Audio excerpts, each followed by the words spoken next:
সালামু আলাইকুম। সুপ্রিয় চাকরি প্রার্থী ভাই ও বোনেরা, আপনাদের জন্য আজকে আরেকটি চাকরি পরীক্ষার সলভ ক্লাস নিয়ে হাজির হয়েছি এবং এই সলভ ক্লাসটি মূলত প্রতিরক্ষা মন্ত্রণালয়ের সামরিক ভূমি ও ক্যান্টনমেন্ট অধিদপ্তরের যে জুনিয়র শিক্ষক 2024 সালের যে পরীক্ষাটি হয়েছে সেই পরীক্ষার সাধারণ জ্ঞান অংশের প্রশ্নটা আজকে মূলত সমাধান করে দেওয়ার চেষ্টা করব। এবং আপনারা যারা প্রতিযোগিতামূলক পরীক্ষার জন্য প্রস্তুতি নিচ্ছেন বা যারা প্রতিযোগিতামূলক পরীক্ষার জন্য নিজেদেরকে প্রতিনিয়ত প্রস্তুত করছেন এই সংগ্রামে অবতীর্ণ হওয়ার জন্য, তাদের জন্যই মূলত আজকের এই প্রশ্ন সমাধান ক্লাস। আপনারা আশা করি সবাই যদি একটু মনোযোগ সহকারে দেখেন তাহলে আপনারা বুঝতে পারবেন যে প্রতিযোগিতামূলক পরীক্ষায় ঠিক কোন ধরনের প্রশ্ন হয় বা আপনারা প্রস্তুতিটা ঠিক কোন লেভেলে নেবেন বা কিভাবে নেবেন। তা আমরা খুব বেশি কথা বাড়াবো না, আমরা শুরু করছি। প্রথম যে প্রশ্নটি আমরা দেখতে পাচ্ছি যে সাধারণ জ্ঞানের প্রথম যে প্রশ্নটি আছে সে প্রশ্নটি হচ্ছে যে বাংলাদেশে কবে প্রথম অফলাইন ইমেইল চালু হয়। তার মানে বাংলাদেশে প্রথম কবে অফলাইনে ইমেইল চালু হয় এই বিষয়টি জানতে চেয়েছে। বাংলাদেশে প্রথম অফলাইন ইমেইল চালু হয় 1995 সালে। বাংলাদেশে সর্বপ্রথম অফলাইন ইমেইল চালু হয়। আচ্ছা, এরপর মূলত আইসিটি থেকে আসা প্রশ্ন এটা। এরপর আমরা দেখি যে পরের প্রশ্নটা কি আছে। পরের প্রশ্ন হচ্ছে রাজশাহী অঞ্চলের সর্বপ্রাচীন ইমারত কোনটি এবং এটি প্রথম কাদের ব্যবসা কেন্দ্র ছিল।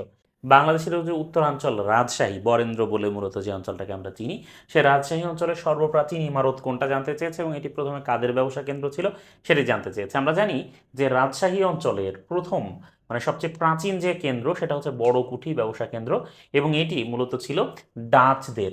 তাহলে সর্বপ্রাচীন ইমারত হচ্ছে বড়কুঠি এবং এটি ডাচদের ব্যবসা কেন্দ্র ছিল। ডাচ মানে হচ্ছে কি? ডাচ মানে হচ্ছে নেদারল্যান্ডের যারা, নেদারল্যান্ডের যারা তারা হচ্ছে কি ডাচ। আচ্ছা, এরপর আমরা দেখি আমার দেখা নয়া চীন বঙ্গবন্ধুর লেখা যে তৃতীয় প্রকাশিত গ্রন্থ। আমরা জানি বঙ্গবন্ধু 3টা গ্রন্থ এখন পর্যন্ত প্রকাশিত হয়েছে: অসমাপ্ত আত্মজীবনী, কারাগারের রোজনামচা এবং আমার দেখা নয়া চীন। তো আমার দেখা নয়া চীন বঙ্গবন্ধুর লেখা যে তৃতীয় প্রকাশিত গ্রন্থ সেটির ইংরেজি অনুবাদ করেছেন ডক্টর ফখরুল আলম। ডক্টর ফখরুল আলম আমাদের ঢাকা বিশ্ববিদ্যালয়ের ইংরেজি বিভাগের শিক্ষক এবং তিনি এই গ্রন্থের ইংরেজি অনুবাদ করেছেন। পরের প্রশ্নটা দেখি, জাতীয় ভোক্তা অধিকার সংরক্ষণ মানে এই যে জাতীয় ভোক্তা অধিকার সংরক্ষণ এইটা আসলে কোন মন্ত্রণালয়ের অধীনে? ভোক্তা অধিকার নিয়ে তো বিশাল আলাপ আলোচনা, প্রতিনিয়ত এটা নিয়ে আলাপ আলোচনা হয়, কারণ আপনারা জানেন যে এখন ভোক্তারা কিন্তু কথায় কথায় ভোক্তা অধিদপ্তরের একটা হুমকি দিয়ে দেয়, তাই না? যে যদি কোনোভাবে সেটা কোনো কোনো সেবা মন মতো না হয় তাহলে ভোক্তা অধিদপ্তরে অভিযোগ করার হুমকি দেয়া হয়। তো এই যে ভোক্তা অধিদপ্তরটা এইটা মূলত বাণিজ্য মন্ত্রণালয়ের আওতাধীন একটা প্রতিষ্ঠান। তাহলে ভোক্তা অধিদপ্তর হচ্ছে বাণিজ্য মন্ত্রণালয়ের আওতাধীন। পরের যে প্রশ্নটা আমরা দেখি 5 নম্বর প্রশ্ন, ঈদগাঁও উপজেলা বাংলাদেশের নবীনতম উপজেলার একটা হচ্ছে ঈদগাঁও এবং ঈদগাঁও কোথায় অবস্থিত এবং এর আয়তন কত? লক্ষ্য করুন, আমরা জানি ঈদগাঁও হচ্ছে কক্সবাজার। তাহলে কক্সবাজার আয়তন না জানলেও সমস্যা নাই, ইজিলি এখানে উত্তরটা দেওয়া যাচ্ছে। ঈদগাঁও উপজেলা কক্সবাজারে অবস্থিত, আয়তন হচ্ছে 119.66 বর্গ কিলোমিটার, তাই না? আচ্ছা, পরের প্রশ্নটা দেখি, আগামী 2026 বিশ্বকাপ সূচিতে 104টি ম্যাচ হবে 3 দেশের কয়টি ভেন্যুতে? মোটামুটি এই বিষয়টা জানতে চেয়েছে যে 3 দেশের কয়টা ভেন্যুতে ম্যাচ অনুষ্ঠিত হবে। তাহলে দেখেন যে বিশ্বকাপ ফুটবল 2026 এটা অনুষ্ঠিত হবে কোথায়? 3টা দেশে। সেটা হবে মূলত 16টা ভেন্যুতে। ঠিক আছে, 16টা মাঠ থাকবে সেখানে, 16টা আলাদা আলাদা ভেন্যুতে 104টা ম্যাচ অনুষ্ঠিত হবে। এরপর আমরা দেখি হুতি মুভমেন্ট কখন? এই হুতি মুভমেন্ট, হুতি এটা হচ্ছে মূলত ইয়েমেনের একটা গেরিলা দল হুতি, তাই না? যারা হচ্ছে ইয়েমেনের একটা গেরিলা দল এবং এদের কাছে এই যে এরা ড্রোন কিনছে, তাই না? প্রতিনিয়ত হুতিদের কাছে ড্রোন বিক্রি করছে তুরস্ক, এরকম এরকম আরও নানান রকম নিউজ আমরা কিন্তু পেপার পত্রিকায় বিভিন্ন জায়গায় দেখতে পাচ্ছি। তো এই যে হুথি মুভমেন্ট যেটা, এই হুথি মুভমেন্ট মূলত শুরু হয়েছিল উত্তর ইয়েমেন থেকে। ঠিক আছে, তাহলে হুথি মুভমেন্ট মূলত শুরু হয়েছিল কোত্থেকে? উত্তর ইয়েমেন থেকে। এই যে হুথি মুভমেন্ট উত্তর ইয়েমেন থেকে শুরু হলো, ইয়েমেনের যে দল এইটা 1990 সাল থেকে শুরু হলো। তাহলে 1990 সালে উত্তর ইয়েমেন থেকে হুথি মুভমেন্ট শুরু হয়। হুথি হচ্ছে ইয়েমেনের একটা গেরিলা দল, একটা সন্ত্রাসবাদী গোষ্ঠী। আচ্ছা, এরপর দেখি চাঁদের বুকে অবতরণকারী পঞ্চম দেশ কোনটি? আমরা জানি ভারত হচ্ছে চাঁদের বুকে অবতরণকারী দেশ। তাহলে ভারত যেহেতু কোনো অপশন আছে, চাঁদের কোথায় অবতরণ করে? শিউলিতে। ঠিক আছে, শিউলি। ভারত হচ্ছে চাঁদের বুকে অবতরণকারী প্রথম দেশ, এবং ভারতের দক্ষিণ মেরুতে এরা অবতরণ করতে পেরেছে, দক্ষিণ মেরুতে। ঠিক আছে, ভারত চাঁদের দক্ষিণ মেরুতে অবতরণ করতে সক্ষম হয়েছে। এরপর দেখি, শিক্ষা হলো ব্যক্তির দেহ, মন এবং আত্মার সুষম বিকাশের প্রয়াস। এই উক্তিটি কে করেছেন? আমরা জানি যে এই উক্তিটি যিনি করেছেন তিনি কিন্তু একজন বিখ্যাত লোক, মহাত্মা গান্ধী, তাই না? মহাত্মা গান্ধী এই উক্তি করেছেন। আচ্ছা, মহাত্মা গান্ধীকে মহাত্মা উপাধি কে দিয়েছেন? এরকম একটা প্রশ্ন কিন্তু মাঝে মাঝে আসে। আমরা জানি মহাত্মা গান্ধীকে, মানে মোহনদাস করমচাঁদ গান্ধীকে মহাত্মা উপাধি দিয়েছিলেন রবীন্দ্রনাথ ঠাকুর, তাই না?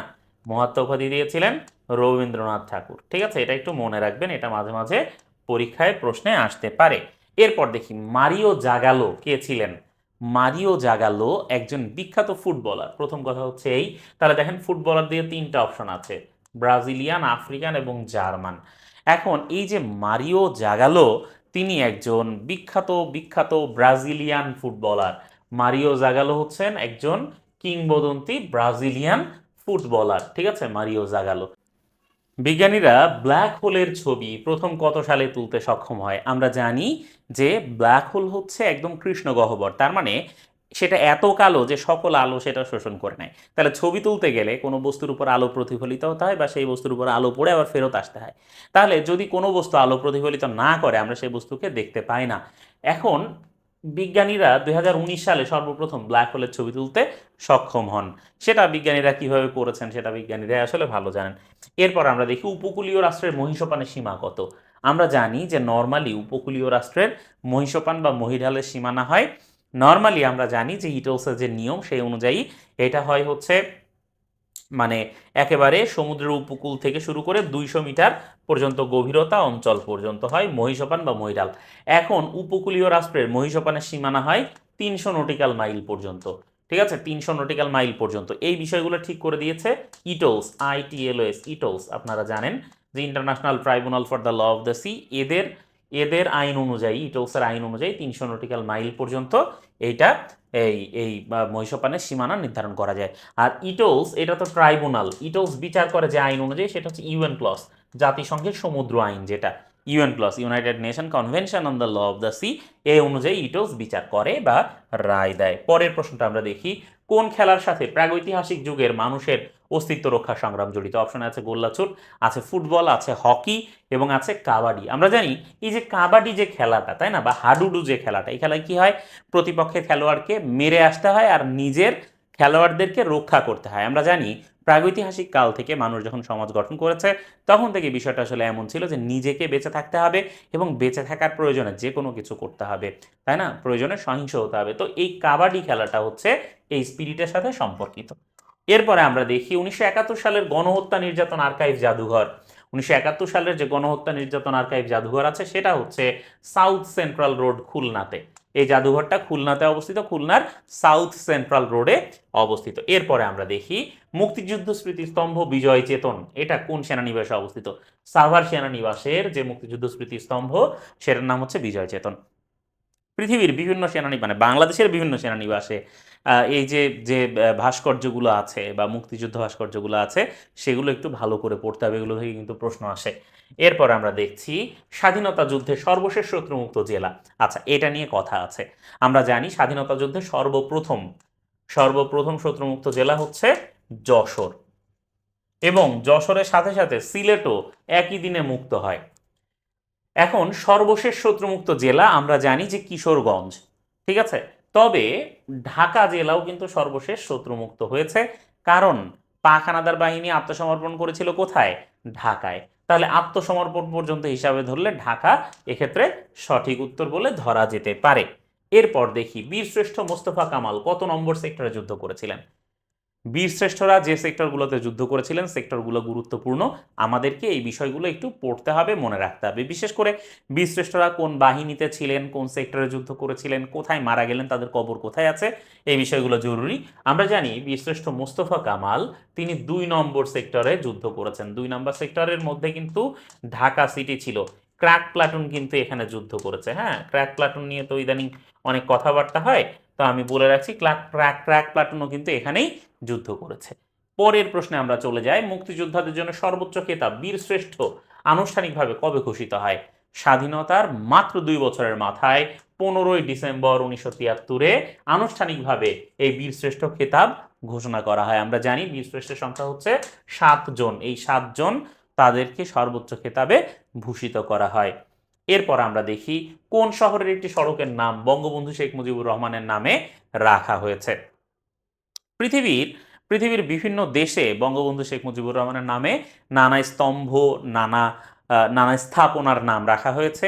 সড়কের নাম রাখা হয়েছে মূলত দিল্লিতে একটা সড়কের নাম রাখা হয়েছে বঙ্গবন্ধু শেখ মুজিবুর রহমান সড়ক।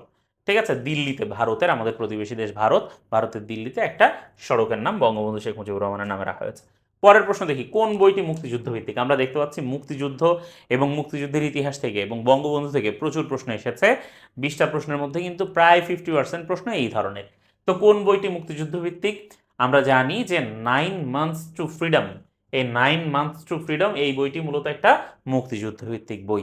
তাহলে আমরা মোটামুটি এই যে প্রশ্নগুলো আমরা দেখলাম, এই প্রশ্নগুলোই ছিল মূলত এই পরীক্ষায় আসা 2024 সালের এই পরীক্ষায় আসা প্রশ্ন, এবং আশা করি যে আপনারা মোটামুটি ধারণা নিতে পেরেছেন যে প্রশ্নগুলো কোন ধরনের হয়, কোন জায়গা থেকে হয়, কিভাবে হচ্ছে।